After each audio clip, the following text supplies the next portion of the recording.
Cybersecurity Today is brought to you by the generous support of our sponsor, Beauceron Security.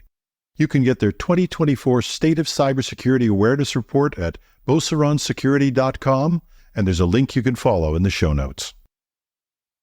A ransomware gang claims responsibility for attacking an Italian healthcare service.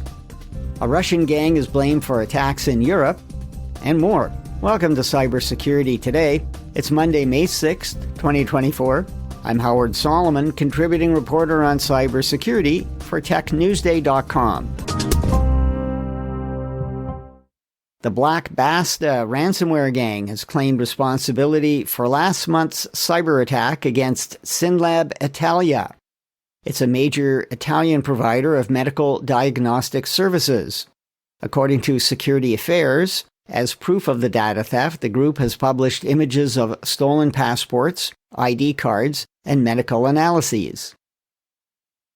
A hacker attempted to extort a Canadian public library digital service after a data theft last month. The British Columbia Libraries Cooperative said the attacker accessed log file data from a new email logging server that had just been installed on its new cloud hosting infrastructure. The attacker did get some email addresses and phone numbers, the cooperative told the Vancouver Sun, but it didn't get passwords or email content. Government cyber authorities in Europe say a Russian state-controlled threat group called APT-28 took advantage of an unknown vulnerability in Microsoft Office to hack the email of institutions in Germany and Czechia last year. It isn't clear why the announcement is being made now. The European Union and NATO said cyber attacks targeting political entities, state institutions, and critical infrastructure are a threat to national security and democratic processes. Cyber crooks and nation-state hackers continue compromising internet-facing routers to create botnets that help their attacks. In fact, according to researchers at Trend Micro, sometimes nation-state attackers use botnets created by crooks. The advantage of using internet-facing corporate routers is they aren't carefully watched by IT departments, they don't have stringent password policies, they aren't patched often, and they may have powerful operating systems that allow malware to be installed. Network administrators have to make sure these devices are monitored for compromise and use strong access passwords. Note this. In January, the FBI disrupted a botnet of Ubiquiti edge routers. However, the botnet operators have since moved some untouched devices to a new IT infrastructure.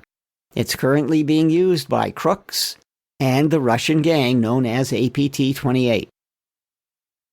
Should software companies be held legally responsible for knowingly producing applications with vulnerabilities?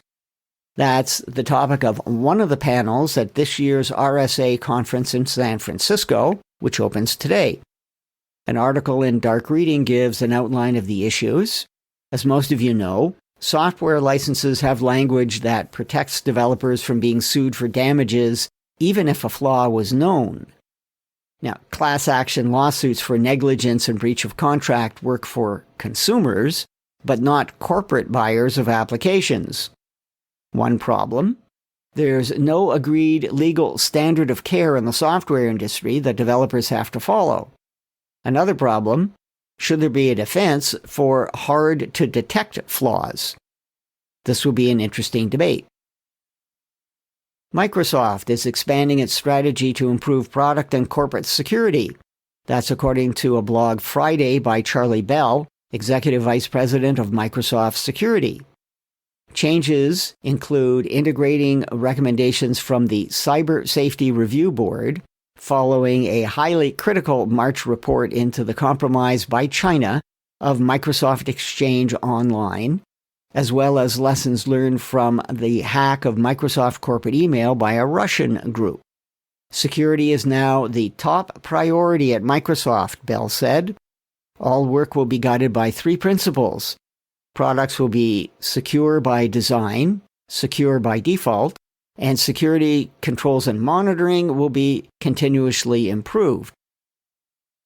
Meanwhile, researchers at Symantec say threat actors are increasingly leveraging the Microsoft Graph API to help communications with cloud-based command and control servers.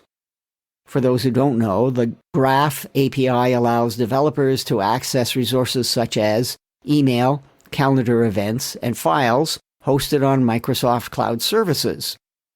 Exploitation of Graph API has been going on since at least 2021. The latest use was in malware against an organization in Ukraine, which connected to a Graph API to use Microsoft OneDrive as a command and control server for uploading and downloading files. IT leaders should make sure their antivirus and anti-malware scanners can detect this attack. Continuum Health Alliance, an IT administration services provider to American healthcare practices, is notifying over 377,000 people of a data breach that happened in October. Associated Wholesale Grocers, a large American food distributor, is notifying more than 26,000 people of a data breach that happened last October. Stolen were names and social security numbers. According to the Cyber Express, last fall the Play ransomware gang claimed responsibility for the theft of payroll details, tax records, financial information, and more. That's it for now. Links to details about news mentioned in this podcast are in the text version at technewsday.com. Follow Cybersecurity Today on Apple Podcasts, Spotify, or add us to your flash briefing on your smart speaker. Thanks for listening. I'm Howard Solomon.